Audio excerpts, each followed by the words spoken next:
आज हम बात करेंगे भारतीय सांस्कृतिक विरासत के उस खजाने की जो हमारे देश के पूर्व तट पर अपने अविश्वसनीय शिल्प कारीगरी की बदौलत देखने वालों को मंत्रमुग्ध कर देता है। जी हाँ, आपने ठीक समझा। मैं बात कर रही हूँ कोणार्क के सूर्य मंदिर की, जो ओडिशा के पुरी से करीब 40 किलोमीटर दूर है। ये सूर्य मंदिर बहुत बड़े रथ के आकार में बना हुआ है। आपको बता दो कि हम्पी और महाबलीपुरम में भी ऐसे ही रथ वाले मंदिर हैं। तो चलिए बात करते हैं कोणार्क के सूर्य मंदिर की, जो कलिंग वास्तुकला के बेहतरीन नमूनों में से है। इतिहासकारों के मुताबिक कोणार्क के सूर्य मंदिर को 13वीं सदी में गंगा वंश के राजा नरसिंह देव प्रथम ने बनवाया था। हालांकि पौराणिक कथाओं के मुताबिक ये भी कहा जाता है कि इस मंदिर की स्थापना भगवान श्री कृष्ण के बेटे सांब ने की थी। सांब को शाप के कारण कोढ़ हो गया था। ऋषि कटक ने इससे उबरने के लिए सूर्य भगवान की उपासना करने की सलाह दी। फिर सांब ने यहाँ चंद्रभागा नदी के संगम पर 12 वर्षों तक तपस्या की, जिससे सूर्य देव प्रसन्न हुए और सांब निरोगी हो गए।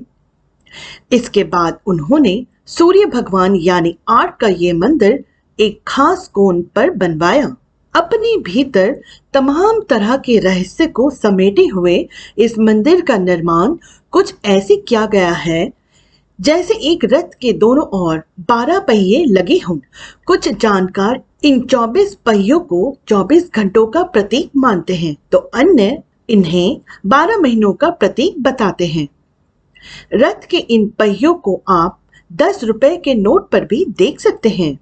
रथ के समान इस मंदिर को 7 घोड़े खींच रहे हैं और इन्हें सप्ताह के 7 दिनों का प्रतीक माना जाता है। इस मंदिर के नृत्य कला और इससे जुड़ी कहानियां इस मंदिर को खास बनाती हैं। यहाँ सूर्य देव की पहली किरण मंदिर के मुख्य द्वार से टकराती है।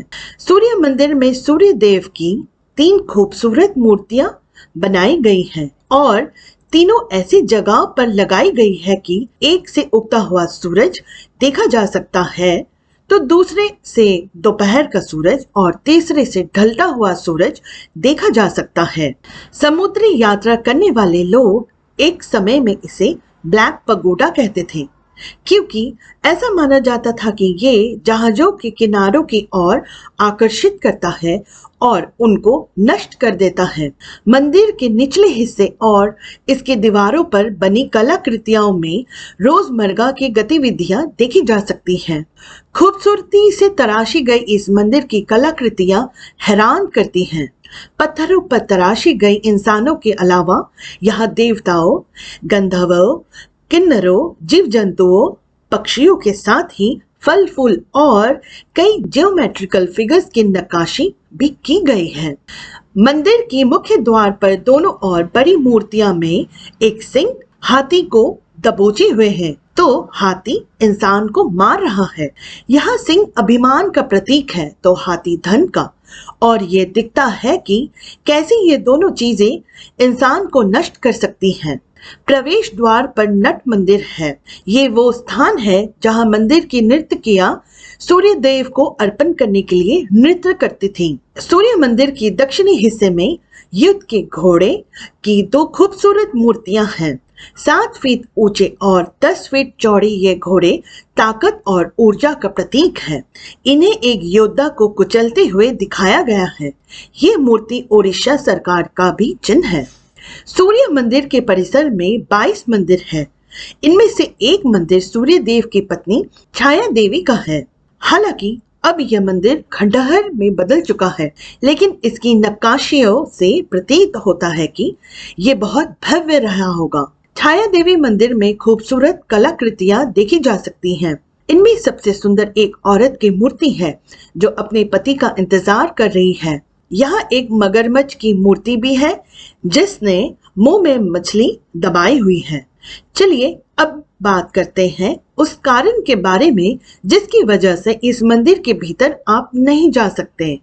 दरअसल ये जो इमारत दिख रही है इसके अंदर पूरी तरह रेत भरा है। इसे जगमोहन मंडप कहा जाता है, जो कि मंदिर का असेंबली हॉल है। पहले इस मंदिर पर हुई कई आक्रमणों और बाद में नेचुरल डिजास्टर के कारण मंदिर की स्थिति जब खराब होने लगी, तब 1901 में अंग्रेज गवर्नर जॉन वुडबॉर्न ने जगमोहन मंडप को, जो कि इस मंदिर का प्रधान मंडप है, उससे चारों दरवाजों पर दीवारें उठवा दी और इसमें पूरी तरह से रेत भरवा दिया। इसकी वजह बताई गई कि इससे ये लंबा समय तक सलामत रहेगा और किसी भी तरह नेचुरल डिजास्टर यानी प्राकृतिक आपदा की इस पर असर नहीं पड़ेगा। इसके लिए जगमोहन की ऊपरी हिस्से में छेद कर दिया गया था और उसके जरिए रेत डाल दी थी। इस काम में करीब 3 साल लगे और 1903 में ये पूरी तरीके से पैक हो गया। हाल ही आई मीडिया रिपोर्ट्स के मुताबिक आर्कियोलॉजिकल सर्वे ऑफ इंडिया इस मंदिर के जगमोहन परिसर में भरे रेत को सुरक्षित रूप से निकालने के लिए रोड मैप तैयार कर रहा है। आप सोच रहे होंगे कि आखिर मंदिर से रेत निकालने का मामला इतना गंभीर क्यों है। दरअसल कई साल पहले लग रहा था कि मंदिर ढह न जाए, तो इसे सपोर्ट देने के लिए रेत भर दी गई थी।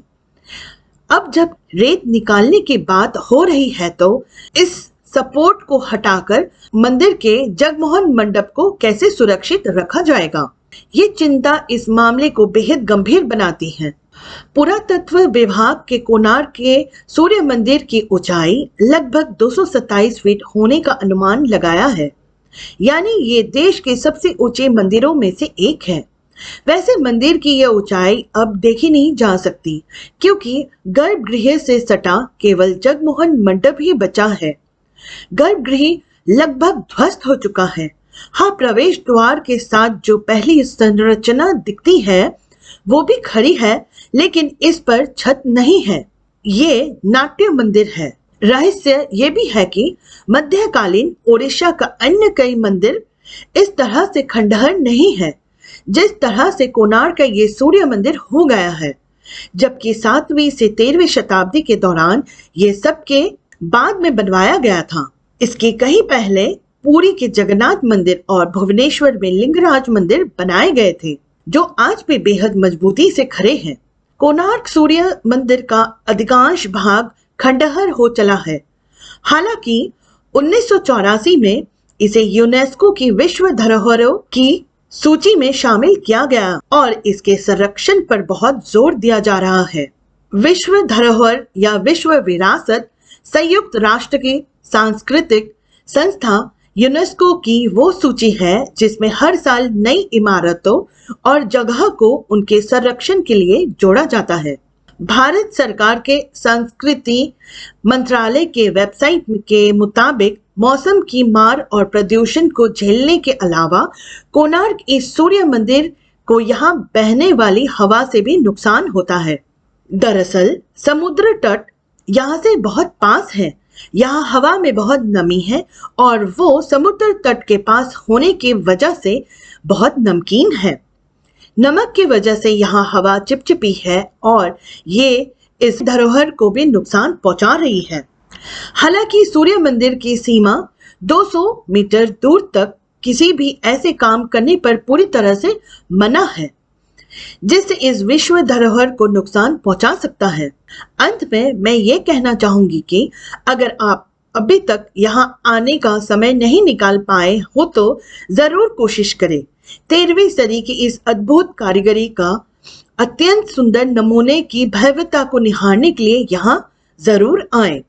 जाते जाते ये बता जाओ कि हर साल 1 से 5 दिसंबर को यहाँ कोणार्क डांस फेस्टिवल का आयोजन किया जाता है और 2015 से इंटरनेशनल सैंड आर्ट फेस्टिवल भी बनाया जाता है, जिसमें दुनिया भर से सैंड आर्टिस्ट यहाँ चंद्रभागा बीच पर रेत से कलाकृतियां उकेरते हैं। तो कोशिश करें और मौका निकाल कर यहाँ जरूर आए कोणार्क सूर्य मंदिर अपनी बनावट, आकार, स्पष्ट लेकिन बेहद मुश्किल देखने वाली नक्काशी से पूरी तरह तब करने के लिए मजबूती से आपका इंतजार कर रहा है। आपको ये वीडियो कैसा लगा हमें कमेंट करके जरूर बताएं। हमें सब्सक्राइब करें और हमारे वीडियो नोटिफिकेशन पाने के लिए बेल आइकन को भी प्रेस करें। तो मिलते हैं अगली वीडियो पर। तब तक के लिए खुश रहिए, खुशियां बांटें और बाय बाय।